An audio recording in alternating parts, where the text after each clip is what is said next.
Everybody talks about the gut-wrenching pain of betrayal. But for me, it was colder than that.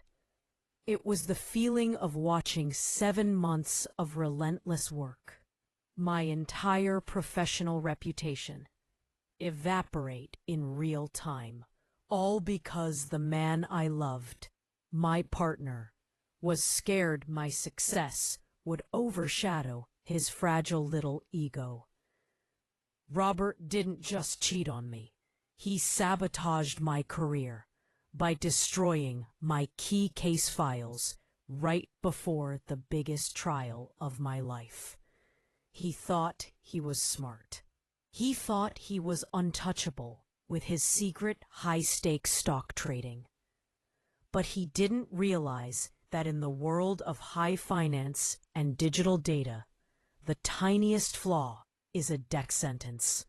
And I was about to use a strategy I learned from a Russian chess master to turn his financial genius into my personal ATM, skimming his profits one perfectly timed micro trade at a time. This is the story of how I became the silent, algorithmic predator. It was the ultimate clapping back using pure intellectual force. Hey everyone, my name is Anya, and for years I lived a double life.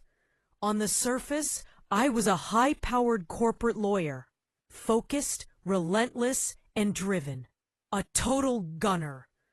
Underneath, I was in a relationship that was slowly turning toxic, like bad champagne. Robert and we were supposed to be a power couple, the dream team. But Robert was a guy who didn't want a partner. He wanted an audience. He needed to be the big shot, and I was just his beautiful, supporting accessory.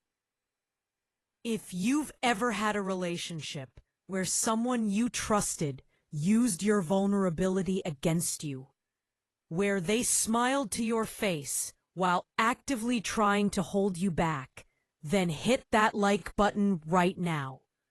Seriously, tap it and subscribe, because this story is the most satisfying revenge I could have ever conceived. It's not about yelling or public shaming. It's about using cold, hard, technical knowledge to slowly, silently dismantle the one thing my betrayer valued more than anything: his illusion of financial control. It was the ultimate hustle, a reverse engineering of his arrogance. The stakes were terrifyingly high. This wasn't just a breakup. This was the complete annihilation of my professional standing. But I learned something crucial that day. If someone attacks your life using cold logic and calculated moves, you can't fight them with emotion. You fight them with superior logic and even colder calculations. Let's rewind to the day I lost everything, and the day I decided Robert would lose much, much more. Robert. He was handsome, ambitious, and utterly obsessed with success. But not my success, only his. We were both corporate attorneys in a major downtown firm, a real sweet deal. But he saw the law as a stepping stone to what he really loved: high stakes, day trading. He considered himself a financial prodigy, a kind of lone wolf master of the markets. He loved the risk, the thrill, the sheer arrogance of thinking he could beat the system. He kept a separate, unregulated account, calling it his genius fund, and he was constantly bragging about his instinct and his market feel. It was nauseating, but it was also a critical piece of information I filed away. He was a poser, obsessed with the facade of genius. The major trial was my moment. A massive, complex corporate merger lawsuit, the kind of case that gets you made partner and earns you the nickname Closer. I poured 7 straight months into preparing the case files. It was an overwhelming binder of evidence, depositions, and crucial timelines. I was barely sleeping, fueled by caffeine and the desire for this win. I knew I had it. My legal argument was mint. The morning of the final argument, I opened the file on my computer in the shared office, and everything was chaos. Key documents were missing. Timelines were scrambled. Crucial pieces of evidence were replaced with outdated drafts. It wasn't an accidental deletion. It was a targeted, meticulous sabotage. It was a surgical hit. I sat there, staring at the screen, my heart hammering against my ribs, and the wave of cold panic that washed over me was suffocating. It felt like the air had been sucked right out of the room. I scrambled, trying to pull from backups, but the sabotage was too deep, too systemic. He hadn't just deleted files. He had corrupted the central index and replaced the master copies with useless placeholder documents. The loss was immediate and total. We lost the case spectacularly. The client was furious. And me? I was severely censured by the firm. My pristine record was ruined. The whispers followed me everywhere. Anya? She lost the multi-million-dollar case. Sloppy. She's a total bust. I knew, with an agonizing, chilling certainty, that it was Robert. He had access to my computer in our shared home office. He was the only one with the technical know-how. He always tinkered with his own network, and, more importantly, the profound, crippling insecurity to commit an act of such deep professional betrayal. His jealousy, his fear that my success would push him into the shadow, was stronger than his love, stronger than his integrity. He was willing to nuke my career just to maintain his fragile ego. I remember confronting him later that night. I didn't yell. I didn't scream like I wanted to. I just stood there, shaking, and asked him, in a voice that was barely a whisper, "Did you do this? Did you sabotage my files?" He didn't confess, of course. He put on a masterclass in gaslighting. "Anya, what are you talking about? Are you under stress? Your files were fine last night. Maybe you made a mistake. Maybe you just weren't focused enough." That patronizing tone, that casual dismissal of my professional pain, it was the final straw.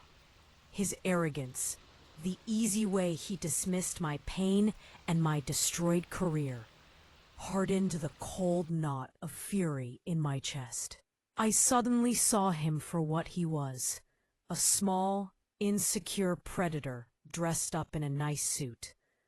I filed for a separation the next day, but leaving wasn't enough. I needed justice. I needed the revenge to be as precise, as technical, and as emotionally devastating to him as his sabotage was to me. I wasn't interested in criminal charges or messy public exposure. I wanted him to suffer the slow, debilitating terror of losing control over his one true obsession, his financial genius. I wanted him to be dismantled by the very logic he worshipped. My counterplan was built on two simple yet brilliant elements: chess and data. First, the disguise. I took up competitive chess. I bought an obscure, highly technical Russian grandmaster's strategy manual and left it conspicuously on the coffee table. I would spend hours studying the Ruy Lopez or the Sicilian defense, learning about positional advantage and micro-fluctuations. I even started playing low-stakes online tournaments. It was the perfect cover for the real intellectual work I was doing. My new hobby explained my intense focus on the computer and my need for advanced network metrics. Next, the access. I knew our home network was managed by an outside IT technician, a young guy named Leo, who was desperate for side work. He was a whiz kid, but also completely starstruck by our corporate jobs. I befriended him. I started giving him tiny, perfectly legitimate side gigs related to my new hobby. I needed my laptop optimized for intense chess analysis software. I needed my RAM boosted for competitive calculations. I paid him well and was always friendly and precise. I made sure I was his favorite client. Then came the deployment. I brought up a fictitious problem, sounding genuinely concerned about my game. Leo, my chess analysis software is great, but I think the slow speed might be the latency on the network, especially when Robert is using his big programs. I need to figure out when his massive uploads and downloads are happening, so I can use the network when it's free. Can you install a network traffic monitoring tool on the server? Just the packet size and timing data, nothing with the content. I just need to optimize my chess time. It sounded completely benign, even smart. A totally understandable optimization request from a new chess fanatic. Leo, happy for the extra $100, installed a perfectly legal, sophisticated piece of network analysis software on the home server. It logged the size and timing of every single data packet moving in and out of Robert's computer. The perfect surgical snoop. The trap was set. I didn't need to decrypt his trades or his illegal insider information. I only needed to know when they were happening and how big they were. Robert was obsessed with unregulated, highly illiquid stocks, making him vulnerable to the exact kind of manipulation I was planning. I analyzed the data logs like they were chess moves. I saw patterns, giant, synchronized bursts of data packets leaving his computer at specific times, often in the early pre-market hours, followed by immediate corresponding market movements.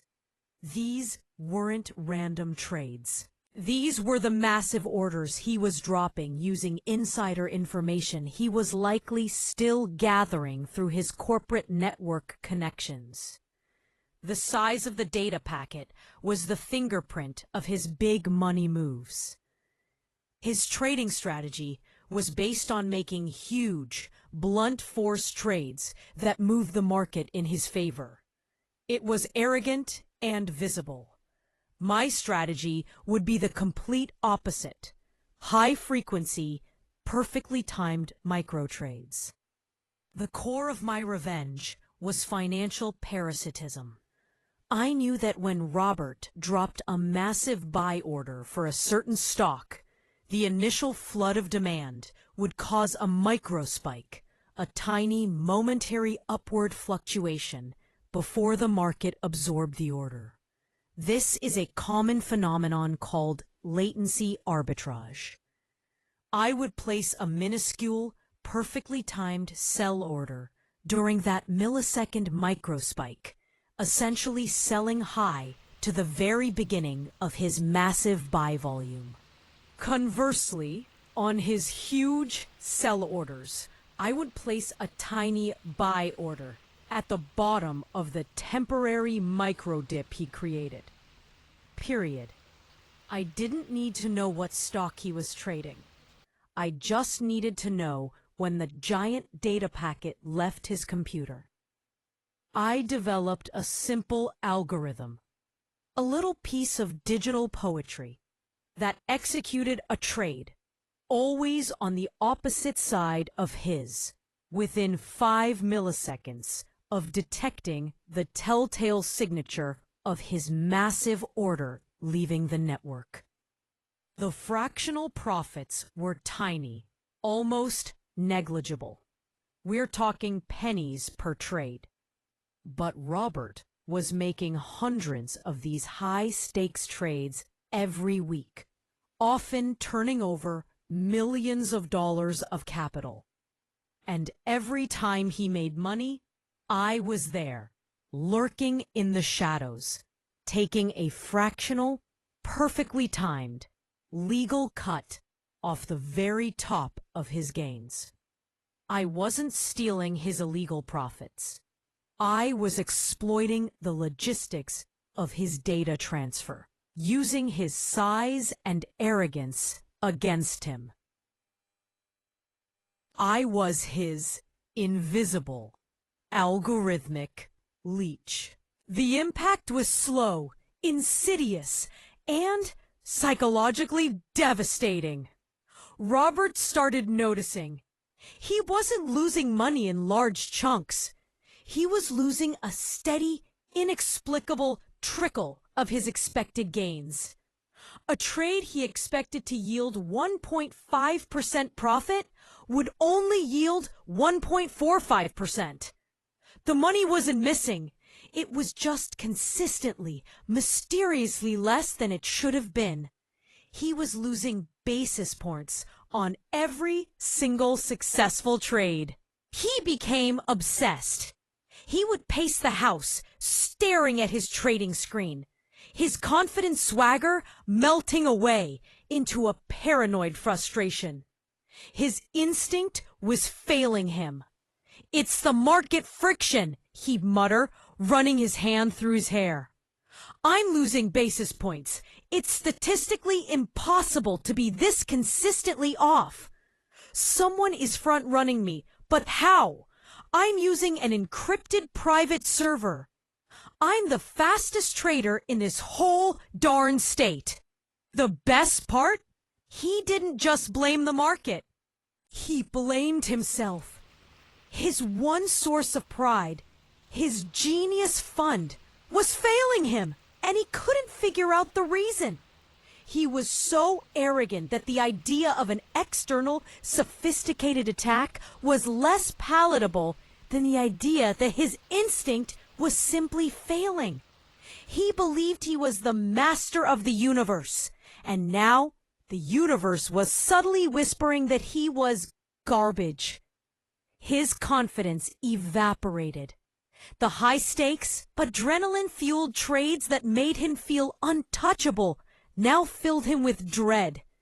He started second-guessing his timing.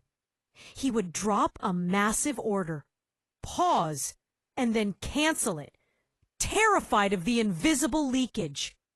The small, fractional gains I was skimming weren't enough to bankrupt him, but the paranoia and the self-doubt I inflicted were absolutely devastating. His confidence, his ego, was slowly being bled dry by an anonymous algorithmic scything. One evening, I walked into the home office to grab a book, the Russian chess manual, naturally, and Robert was sitting there, his face pale and drawn, staring at his screen. He hadn't showered in 2 days. He looked like a total wreck. "Anya," he whispered, his voice hoarse. "Something is wrong." I pulled out 50,000 less than my models predicted this quarter. It's like a ghost is in the system, taking a fee no one can explain. My timing is perfect, but the execution is always off. I'm starting to think, I'm losing my edge. I'm losing the hustle. I gave him the exact same cold, dismissive look he had given me months earlier. I kept my voice perfectly calm. "Robert, what are you talking about? Are you under stress? Maybe you made a mistake. Maybe you just weren't focused enough. Perhaps you should take a break from your genius fund." That mirror image of his own dismissal was the final crippling blow. He stared at me, his eyes wide with suspicion, but he had no proof, no rationale, and no way to connect his technical problem to my simple, innocent network request for chess optimization. He was staring at the technical consequence of his own arrogance. I had executed a perfectly clean, high-frequency emotional assassination. The sheer, terrifying satisfaction of watching his smug control shatter was worth every dollar I spent on Leo and every minute I spent coding. I filed the final divorce papers shortly after, leaving him with his house, his paranoia, and a trading account that was slowly, mysteriously shrinking. The biggest lesson I learned from Robert was that the greatest weakness of an arrogant person is their rigid belief in their own superiority. Robert never once considered that the seemingly unimportant details, my new chess hobby, a cheap IT technician, or the microscopic data packets on his network, could be the instruments of his destruction. He was too busy looking at the big picture to notice the fine print. My revenge was a lesson in asymmetric warfare. He used blunt force to destroy my professional life. I used precision and technical elegance to destroy his personal validation. I didn't need to prove his crimes. I only needed to exploit the logistical consequences of his crimes. The world of high finance and high technology is complex, but it's built on simple, exploitable rules. I realized that my legal mind, my ability to analyze systems and find loopholes, was far more powerful than I ever gave myself credit for.